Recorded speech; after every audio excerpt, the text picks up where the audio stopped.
कहीं इकट्ठे हुए हैं तब इनका आगमन हुआ है। इसलिए जो है आज स्वामी जी के वचनों को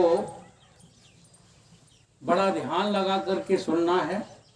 और हम सब लोग तो ऐसे हैं जैसे तारे टिमटिमाते रहते हैं, जब सूर्य उदय होता है तो इनके पते नहीं चलते ये कहाँ चले गए। हमारा आपका जो है सत्संग तो ऐसा है, समय बिताने के लिए करना है कुछ काम, शुरू करो अंताक्षरी लेके हरि का नाम। आज्ञा हुई है तो कुछ कहेंगे।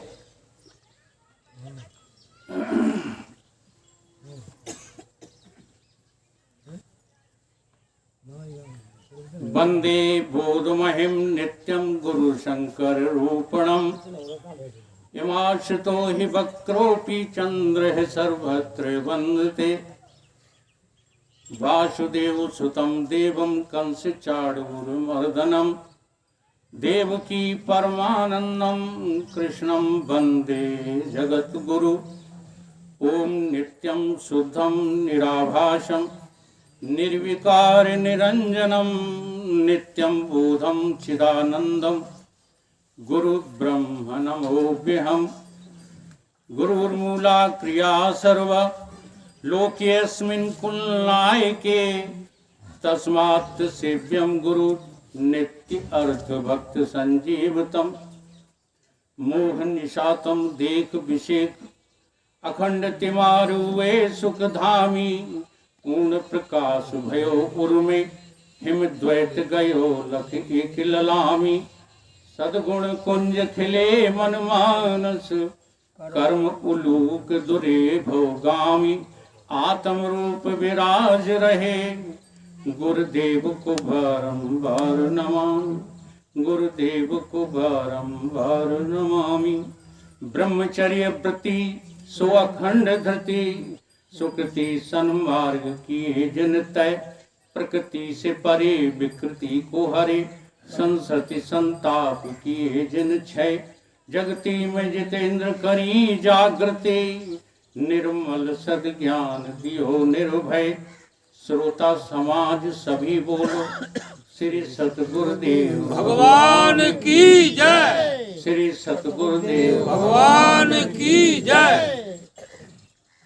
प्रातः स्मरणीय परम पूजनीय अर्चनीय वंदनीय श्री सतगुरुदेव भगवान की चरण कमलों में नित्य का वंदन करते हुए मंचासीन परम पूज्य स्वामी जी परमहंस जी संत जी महाराज इनके चरणों में नित्य का वंदन।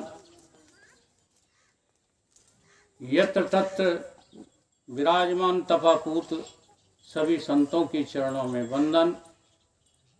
प्रेमी सज्जनों, माताओं बहनों, गुरु भाइयों, हमारे संचालक जी महोदय सहित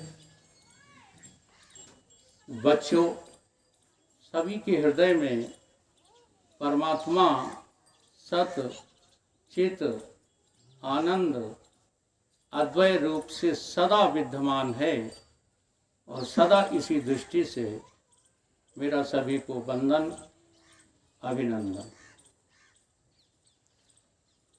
कोई भी बात कहने से पूर्व वाणी को पवित्र करना चाहिए और आप सब लोग भी जो है दोहराएंगे वाणी पवित्र करने के लिए और साथ ही साथ में उसी में से हम कुछ जो है कहेंगे भी जो कुछ बनेगा।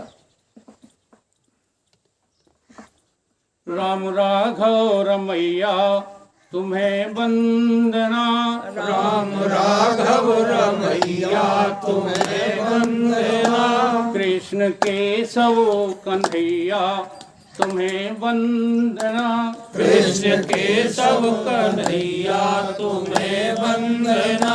राम राघव रमैया तुम्हें वंदना। राम राघव रमैया तुम्हें वंदना। कृष्ण केशव कन्हैया तुम्हें वंदना। कृष्ण केशव कन्हैया तुम्हें वंदना। अब हम लोग वंदना किसको कर रहे हैं? राम को या कृष्ण को या सच्चे प्रभु को? इन बातों को बिना समझे हम सारा जीवन काट देते हैं। अब ये राम और कृष्ण दो नजर आते हैं। किनको दो नजर आते हैं? जिनकी भगवत दृष्टि आज तक बनी ही नहीं। दो तो क्या, 3, 4, 5 अनेक नजर आए। अगर भगवत दृष्टि बना लो तो ये दोनों क्या हैं? देखो भागवत में सूत्र आया है, ओम सच्चिदानंद रूपाय विश्वोत्पत्ति आदि हेतुवे तापत्रय विनाशाय श्री कृष्णाय वयम नमः। सत चित आनंद स्वरूप, ये स्वरूप जो है क्या करता है? इसी से जो है सृष्टि उत्पन्न होती है, इसी में जो है स्थित रहती है, इसी में लय होती है, और यही सभी तापों का नाश करने वाला भी है। कौन? सच्चिदानंद। अब जो है जल्दी जल्दी कह देंगे, स्पष्ट तो हमारे महाराज जी ही सब कुछ करेंगे। आज हमारे पास समय नहीं है जो उसको आगे गहराई में जो है चर्चा करें। सत कहिए जो विनश्य नाही। क्या है सत? जिसका कभी भी नाश नहीं होता और है। और चित सूझे, हाँ, हर एक घट घट में जो है वही लग रहा है, वही भास हो रहा है। और जो कुछ भी तुम्हें जो है प्रिय लगता है वो उसी की वजह से लगता है। आनंद स्वरूप हो। और इसके आगे वो अद्वय भी है, सत है, चित है और अविभाज्य है। एक का अर्थ वो नहीं है जो हम लोग लगाते हैं। परमात्मा एक है तो विभाजित भी हो जाएगा, 1/2 हो जाएगा, एक में एक जोड़ोगे 2 हो जाएगा। तो सच्चिदानंद एक है, ये शब्द सही नहीं है। सच्चिदानंद अद्वय है, अविभाज्य है। अविभक्तम च भूतेषु विभक्तम इव च स्थितम, ये विभाजित सा दिखाई देता है। इसलिए सत कहिए जो विनश्य नाही, और चित सूझे ये ही घट माही, और जिसको हरदम रहे आनंदा। इसलिए हमारो ही नाम सच्चिदानंद। कहाँ? कृष्ण में, राम में, शिव में, गणेश में, इसमें उसमें। बताओ कहाँ नहीं है? कहो सो कहाँ जहाँ प्रभु नहीं। इसलिए जो है सच्चिदानंद को ही आप कृष्ण कहें। फिर हम दोहराते हैं इसी सूत्र को, ओम सच्चिदानंद रूपाय विश्वोत्पत्ति आदि हेतुवे तापत्रय विनाशाय श्री रामाय वयम नमः। श्री शिवाय वयम नमः। श्री गणेशाय वयम नमः। श्री देवीय वयम नमः। हम नाम रूप कितने भी बदल दें, असल में ये 5 अंश में ही सारा ब्रह्मांड है, भगवत स्वरूप के ही जो है रूप में। अस्ति भांति प्रिय रूपम नाम चैत्य अंश पंचकम। ये 5 जो है, हाँ, यही सब अंश के रूप में हमको दिख रहे हैं, और एक नहीं भी दिख रहा है। अब इसमें से जो है त्रिआद्य ब्रह्म रूपम, जो नजरों से दिखता नहीं, इंद्रियों का विषय नहीं, अंतःकरण का विषय नहीं, वो क्या है? सच्चिदानंद। तो सच्चिदानंद से अलग कोई भी है नहीं। इसलिए वंदना किसको की जा रही है?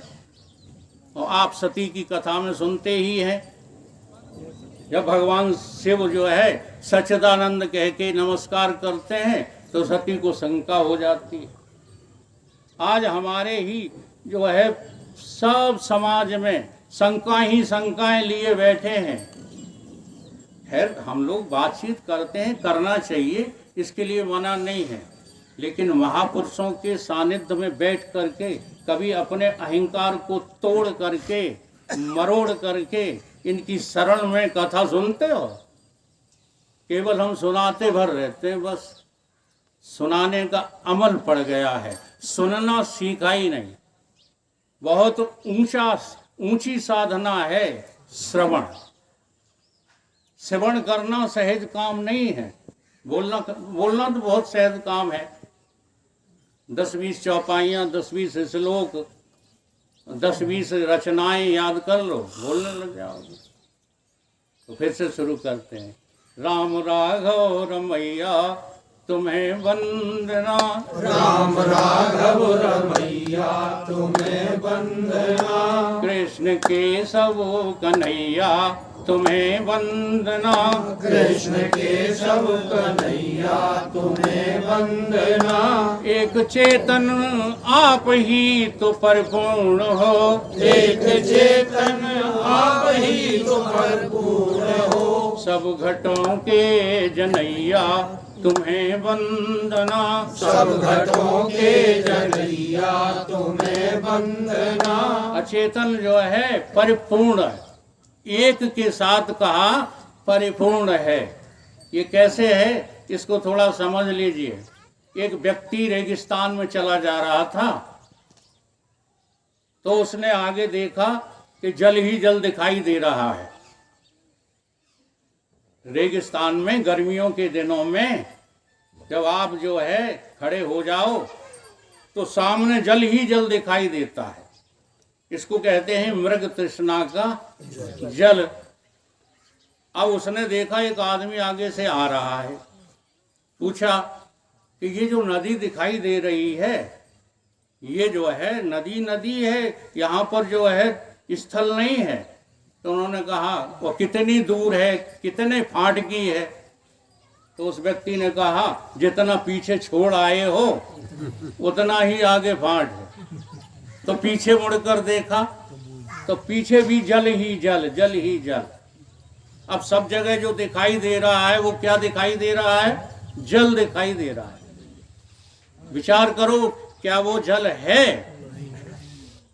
तो जो हमको दिखाई दे रहा है, जरा विचार करो, जो कुछ भी दिखाई दे रहा है उसको हटाने के बाद जो शेष बचेगा वो वही है जिसके आधार में ये सब जल दिखाई दे रहा है, कि और कोई है? एक चेतन तू ही तो परिपूर्ण है, एक चेतन तू ही तो भरपूर है, सब घटों के जनैया तुम्हें वंदना, सब घटों के जनैया तुम्हें वंदना। राम राघव रमैया तुम्हें वंदना, राम राघव रमैया तुम्हें वंदना, कृष्ण केशव कन्हैया तुम्हें वंदना, कृष्ण केशव कन्हैया तुम्हें वंदना। सब जगत के अधिष्ठान आधार तुम, सब जगत के अधिष्ठान आधार तुम, एक रस हो रहैया तुम्हें वंदना, एक रस हो रहैया तुम्हें वंदना, एक रस हो रहैया तुम्हें वंदना, एक रस हो रहैया तुम्हें वंदना। ये भटमातपुरा में जितने मकान खड़े हुए हैं इनका आधार क्या है ना? तुम ना बोलो, नहीं बेचारे ना समझो को भी कुछ समझ लेने दिया करो। गड़बड़ तो सब यही हो गई है, हम लोग किसी को समझने नहीं देते, केवल समझाते भर रहते हैं। अब अपनी समझ में कोई बात आ रही है तो जरूरी नहीं है कि दूसरे की समझ में आ ही जाए। और ऐसे ही रामायण, ऐसे ही भागवत, ऐसे ही पुराणों के अर्थ आज समाज में सुनाए जा रहे हैं कि समाज समझाने वाला भी कुछ नहीं समझता, वो समझने वाले तो बेचारे समझते ही नहीं हैं। आज ऐसे परमहंस संतों की खोज कोई करता नहीं। अगर उनको आपके समाज के बीच में लाएं तो आप जो जाने क्या क्या देखने चाहते हो, चमक दमक चमत्कार जो उनके पास है, उस परम तत्व परमात्मा को ग्रहण करने की हम कोशिश में नहीं हैं। इसलिए अपनी पात्रता बनाने के लिए पहले सुनना चाहिए ऐसे महान पुरुषों को। जब आप पात्र हो जाएंगे तो फिर आपके अंदर वो जो वो समझाना चाहते हैं, है बड़ी सरल लेकिन इतनी कठिन है कि शायद आपके 7 जन्म लग जाए। वो है बहुत सरल, सरल इतनी है कि देखना, ये मकान जो तुम्हें दिखाई दे रहे हैं इसका अधिष्ठान क्या है? मिट्टी। आधार क्या है? मिट्टी। और तुम हम सब जो दिखाई दे रहे हैं इसका कोई आधार अधिष्ठान नहीं है। ये बिना आधार अधिष्ठान के दिख रहा है। वो कहाँ है? वो कहाँ है जिसमें ये सब मूर्तियां दिखाई दे रही, आकृतियां दिखाई दे रही, उसे कहाँ खोजना जाना चाहते हो और क्या क्या करके उसे खोजोगे? इसलिए उसके लिए एक बहुत बढ़िया उपाय बताया है संतों ने। एक राजा थे और उन राजा के यहाँ एक सदगुरु महाराज थे। तो राजा बड़ा पीड़ित हो गया जब जो है अपने राज्य का कार्यों से, तो गुरुजी के सामने जो है रोने लगा जा करके, कहने लगा कि महाराज ये सब जो है हमें बड़ी पीड़ा दे रहे हैं राज्य, और मेरा राजकुमार अभी 5-6 वर्ष का है, मैं उसे राज्याभिषेक नहीं कर सकता, क्या करूं? गुरुदेव उपाय बताइए। तो गुरुजी ने कहा कि ऐसा करो महाराज, आप सारा राज्य हमको जो है रजिस्टर्ड कर दो। रजिस्टर्ड, हाँ, ऐसे वैसे नहीं कि दे दिया, हाँ, बाकायदा जो है संकल्प सहित दे दीजिए, तुम जो है बिल्कुल फ्री हो जाओ। राजा ने किया ऐसा ही। अच्छा, आपसे कोई महान पुरुष मांग दे ऐसा, यद्यप देखो अभी गुरुजी का उसमें लक्ष्य देखिएगा, गुरुजी का लक्ष्य जो है उस राज्य को करना नहीं है, लेकिन हम आपसे पूछते हैं, आपसे कोई महात्मा आपकी पूरी प्रॉपर्टी मांग दे, देने को तैयार हो तो परमात्मा क्या ऐसे ही मिल जाएगा? अब जो है उन्होंने दे दिया संकल्प करके, जैसे हरिश्चंद्र ने जो है संकल्प करके विश्वामित्र को राज्य सौंप दिया था, सौंप दिया। सिंहासन पर गुरुदेव को बिठाल दिया। गुरुदेव सिंहासन से कहते हैं कि अब तुम कहाँ जा रहे हो? कि हम जा रहे हैं महाराज, अब तो हमें क्या लेना देना राज्य से? कि नहीं, हम तुम्हारे गुरु हैं, पहली बात। दूसरी बात, हम यहाँ के राजा हैं। दोनों ही जो है स्थितियों में हम आपको आज्ञा देते हैं कि राज्य का कार्यभार तुम संभालो, करो, लेकिन तुम्हें उसकी हानि से मतलब नहीं, उसके लाभ से तुम्हें कोई मतलब नहीं होना चाहिए। सब हमारा है, हानि भी हमारी, लाभ भी हमारा। तो राजा करते हुए भी भारहीन हो गया और उसे कोई दिक्कत राज्य को करने में नहीं रही। आप लोग यही सब कहते रहते हो, सब करते हुए भगवान का सुमरण करो, गीता में लिखा है, कहते हो, लेकिन जो भार तुम धरे हुए हो अपने ऊपर, वो कभी किसी को सौंपा? वो किसी को नहीं सौंपते हो। कहते हो ये तो हम बचा के रखेंगे। अब उसको बचा के रखोगे तो भारहीन कभी हो नहीं सकते हो। राम राघव रमैया तुम्हें वंदना, राम राघव रमैया तुम्हें वंदना, कृष्ण केशव कन्हैया तुम्हें वंदना, कृष्ण केशव कन्हैया तुम्हें वंदना। एक और जो है पंक्ति बोलेंगे, मेरा समय हो जाएगा। हो निराकार साकार सतगुरु बने, हो निराकार साकार सतगुरु बने। ज्ञान दे तमु हटैया तुम्हें वंदना, ज्ञान दे तम हटैया तुम्हें वंदना। हो निराकार, आप निराकार हो कि साकार हो? आपको कैसा लगता है? साकार का मतलब होता है आकृति वाला और निराकार का मतलब होता है बिना आकृति वाला। तो आप कौन हैं? निराकार हैं कि साकार हैं? अब चलो एक बात पूछते हैं। अब क्या है कि हमको बहिर्मुखता ने इतना पक्का कर दिया है कि कहते हैं अगर साकार नहीं है तो निराकार कहाँ, किस मतलब का है? चलो यहाँ तो बात ठीक है, गोस्वामी जी ने भी जो है आप लोगों का समर्थन किया है। ज्ञान कहो अज्ञान बिन, तम बिन कहो प्रकाश, निर्गुण कहो सगुण बिन, सो गुरु तुलसीदास चैलेंज किया है। लेकिन उन्होंने चैलेंज आपके सुधार के लिए कहा किया है, न कि सगुणता और साकारता को सत्य सिद्ध करने के लिए नहीं कहा है। वो बात मेरी समझ में आती नहीं।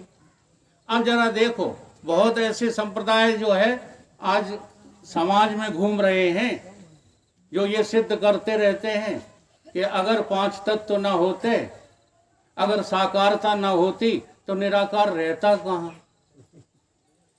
हाँ, सिद्ध करने में लगे, लेकिन सिद्ध तो होती नहीं है। क्यों नहीं होती है? कि जब तुम मुर्दा हो जाते हो तो निकल के कहाँ चले जाते हो, और जो निकल के गया है मुर्दे में से, जरा ध्यान करो, वो साकार है कि निराकार है? फिर साकार सिद्ध कहाँ हुआ? देखो, साकार तो तुमने यहाँ पर साकार की तो तुमने व्यवस्था यहाँ पर बिगाड़ के रख दी। जी हाँ, खूब विचार करो। साकार से निराकार नहीं है, निराकार से साकार की उत्पत्ति है। खूब विचार करके देखो। आपकी देह में, चलो यहीं थोड़ा विचार करो, आपकी देह में नाखून जो बढ़ते हैं, केस जो बढ़ते हैं, और उनको जब काट डालते हो तो वो जड़ हैं कि चेतन हैं? बोलो, साकार हैं कि निराकार हैं? हैं साकार। अब वो कहाँ से पैदा हुए हैं?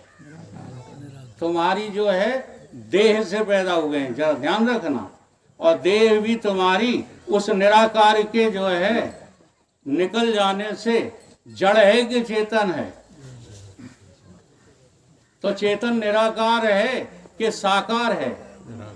हम अभी पूर्णता की बात नहीं कर रहे, वो तो स्वामी जी आपको समझाएंगे, धीरे धीरे ले जाएंगे आपको पूर्णता की ओर। हम तो केवल इतना बताना चाहते हैं कि जिस साकारता पर, जिस नाम रूप पर हम लोग मोहित हैं और अपनी जिंदगी बर्बाद कर चुके हैं, ये ना कहो कि कर रहे हैं, कर ही चुके हैं, लेकिन अभी भी आपके हाथ में बात है। जैसे कुएं में बाल्टी फांस दो, केवल उसकी रस्सी का एक छोर आपकी जो है हाथ में रह जाए तो बताओ बाल्टी खिंचाएगी कि नहीं? ऐसे ही पूरी जो है लेज, हम लेज कहते हो कि रस्सी, क्या वो तो कुआं में गिर चुकी है। अब आखिरी वक्त है, रह गया है थोड़ा छोर। तो ऐसे महान पुरुषों की शरण में बैठ करके कुछ पता लगा लो। इस संसार की जो है मोह माया में भटक रहे हो, यहाँ बातें करते हुए भी हम देह की आस्था को छोड़ नहीं पाते। तमाम अभिमान, देह अभिमान, विद्या अभिमान, धन अभिमान, लोक अभिमान, जाने कितने अभिमानों को लादे रहते हैं, अभिमानों को छोड़ने की चर्चा करते रहते हैं। ये विडंबना नहीं है? ध्यान दो, निराकार से साकार, साकार से निराकार नहीं होता। और भी देखो, उदाहरण देख लीजिएगा। मुर्गी अंडा देती है, उसके भीतर हाल का हो अंडा, हाल का अंडा हो, उसे फोड़ दो, क्या निकलेगा उसके भीतर? जल निकलेगा। और जल साकार है कि निराकार है? निराकार। दृष्टि से अपेक्षाकृत बताइए, निराकार है कि नहीं? अब उसमें से जो है बच्चा बनेगा कि नहीं बनेगा? तो निराकार से साकार बनता है, साकार से निराकार नहीं बनता। लेकिन हम लोग साकार से उस निराकार को बनाने में लगे पड़े हैं, हजारों भगवान बना देते हैं और भगवान का पता नहीं, हु इज गॉड। लगे पड़े रहते हैं, दिन रात उसी में पड़े रहते हैं, उपासना करते हैं, कर्म करते हैं और ज्ञान पुस्तकें चाट करके चटनी बना के पी जाते हैं, लेकिन भगवान को चाहते नहीं है। भगवान को कोई चाहते हो? भगवान को चाहना इसी शर्त पे होता है कि दुनिया को चाहना बंद करो। जब तक दुनिया तुम्हें प्रिय लग रही है तब तक तुम्हें भगवान प्रिय नहीं लग रहा है। पूजा पाठ सब करते हो, मेरी दृष्टि में तो आया है वो बेईमानी है, बेईमानी के सिवाय और कुछ नहीं है। बोलिए सतगुरुदेव भगवान भगवान की जय।